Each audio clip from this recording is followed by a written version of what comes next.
জয় রাধে রাধে কৃষ্ণ কৃষ্ণ গোবিন্দ গোবিন্দ বলো রে। জয় রাধে রাধে কৃষ্ণ কৃষ্ণ গোবিন্দ গোবিন্দ বলো রে। জয় শ্রীকৃষ্ণ, রাধা রাধা। আজ আমি শ্রীমদ্ ভগবদ গীতার অষ্টম অধ্যায় অক্ষর ব্রহ্মযোগের 11 নম্বর শ্লোক আপনাদের পড়ে শোনাবো। গতকাল পর্যন্ত 10 নম্বর শ্লোক পড়ে শুনেছি। তার আগে আমার এই গীতা কথা চ্যানেলটি একটি অবশ্যই যেন লাইক, শেয়ার এবং সাবস্ক্রাইব করবেন। সাবস্ক্রাইব করতে ভুলবেন না, দয়া করে সাবস্ক্রাইবটা করবেন অন্তত। তাহলে কি হবে, আমি যে 700টি শ্লোক আপনাদের পড়ে শোনাচ্ছি সেগুলো শুনতে পাবেন। শুরু করছি 11 নম্বর শ্লোক। যদ খড়ম বেদ বেদম বদন্তি বিশন্তি যদ জয়তু বিতরগমম যদি যন্ত ব্রহ্মচর্যম চরন্তি তত্ত্বপদম সংগ্রাম প্রবক্ষে। শ্রী শ্রী প্রভুপাদ গীতার গান। বেদ জ্ঞানী যে অক্ষর লাভে হয় তৎপর, যাহাতে প্রবিষ্ট হয় জ্যোতিগণ। বিতরাগ ব্রহ্মচারী সদা আচরণ করি, সে তথ্য বলি শুনো বিবরণ। অনুবাদ। তার আগে বলুন রাধা রাধা, জয় শ্রীকৃষ্ণ। বেদবিদ পণ্ডিতেরা যাকে অক্ষর বলে অভিহিত করেন, বিষয় আসক্তি শূন্য সন্ন্যাসীরা যাকে লাভ করেন, ব্রহ্মচারী যাকে লাভ করার ইচ্ছায় ব্রহ্মচর্য পালন করেন, তার কথা আমি তোমাদেরকে বলবো। তাৎপর্য বিশ্লেষণ। পরমেশ্বর শ্রীকৃষ্ণ ষটচক্র যোগাভ্যাস চর্চার মাধ্যমে অর্জুনকে পরামর্শ দিয়েছিলেন। এই যোগাভ্যাসের মাধ্যমে প্রাণবায়ুকে দুই ভুঁর মাঝখানে স্থাপন করতে হয়।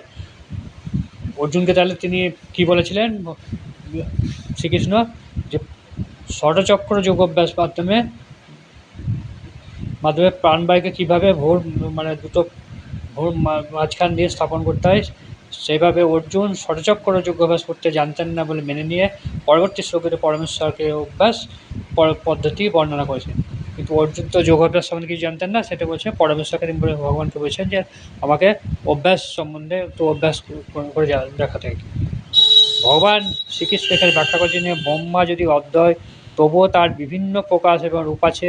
বিশেষত নির্দেশবাদীদের কাছে অক্ষর বা ওং শব্দ ব্রহ্ম থেকে অভিন্ন। এই ওং শব্দটা হচ্ছে আমরা সবসময় ওং নম ভগবতে বলছে না, ওং নম শিবায়, ওং নম বিষ্ণায়, ওং নম করি। ওং শব্দটা হচ্ছে ব্রহ্ম থেকে অভিন্ন।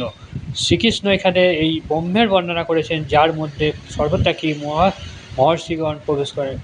ওই ওং শব্দটা হচ্ছে শ্রীকৃষ্ণ একদম ব্রহ্ম এই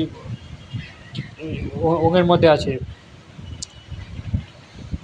যেখানে সমস্ত মহর্ষিগণ এর মধ্যে আছে। ওম শব্দটা এমন একটা যে এর উচ্চারণের মাধ্যমে সমস্ত দেবদেবতাকে এর মধ্যে জাগ্রত করা যায়। বৈদিক শিক্ষা রীতি অনুসারে বিদ্যার্থীদের থেকে এই ওম উচ্চারণের শিক্ষা দেওয়া হয়। বৈদিক শিক্ষা আগেকার দিনে ছিল, বৈদিক শিক্ষার মাধ্যমে ওম উচ্চারণটা শিক্ষা দিতে হয়। এই বিধি অনুসারে আচার্যদের সান্নিধ্যে পূর্ণ ব্রহ্মচর্য অনুশীলনপূর্বক নির্বিশেষ ব্রহ্মজ্ঞান লাভ করা হয়। এইভাবে তারা ব্রহ্মের দুটি স্বরূপ অবগত হয়। তার আগেকার দিনে কী হতো, আচার্যদের সান্নিধ্যে এসে ব্রহ্মচর্য অনুসরণ করার মাধ্যমে ব্রহ্মজ্ঞান লাভ করা হতো। এইভাবে তারা ব্রহ্মের দুটি স্বরূপ অবগত হন। এই পদ্ধতি শিষ্যের পারমার্থিক উন্নতির জন্য আবশ্যক। আধুনিক যুগে এরকম ব্রহ্মচারী জীবনযাপন একেবারে নেই বললেই চলে, অসম্ভব।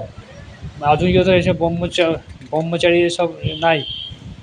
ব্রহ্মচর্য জ্ঞান হতে গেলে আগে গুরুদেবের কাছে থাকতে হবে, বাড়ির ঘর ছেড়ে, যেটা আগেকার দিনে মানুষেরা করতো। আধুনিক যুগে সমাজ ব্যবস্থা এমন পরিবর্তন হয়েছে যে বিদ্যার্থীর জীবনের শুরু থেকে ব্রহ্মচর্য পালন করা সম্ভব নয়। এখন বিদ্যার্থী সম্ভবই না যাবে ব্রহ্মচর্য পালন করা সম্ভব। সারা বিশ্বে জ্ঞানের বিভিন্ন ক্ষেত্রে অনেক সংস্থা রয়েছে, কিন্তু এমন একটা কোথাও সংস্থা নেই যেখানে ব্রহ্মচর্য আচরণ শিক্ষা দেওয়া হয়। কিন্তু ব্রহ্মচর্য আচরণ করার শিক্ষা দেওয়া কোথাও নাই সারা বিশ্বে। ব্রহ্মচর্য আচরণ না করে পারমার্থিক উন্নতি লাভ করা, তাহলে পারমার্থিক উন্নতি লাভ করা অর্থাৎ ভগবানের সান্নিধ্য লাভ করতে গেলে ব্রহ্মচর্য পালন করতে হবে।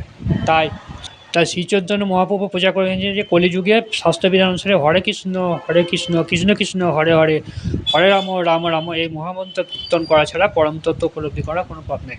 তাহলে পরম তত্ত্ব উপলব্ধি করতে গেলে আগে যে ব্রহ্মচর্য পালন হতো সেটা তো নাই, সেজন্য বলছে এই মহামন্ত্রটাই শ্রী চৈতন্য পূজা করে গেছেন।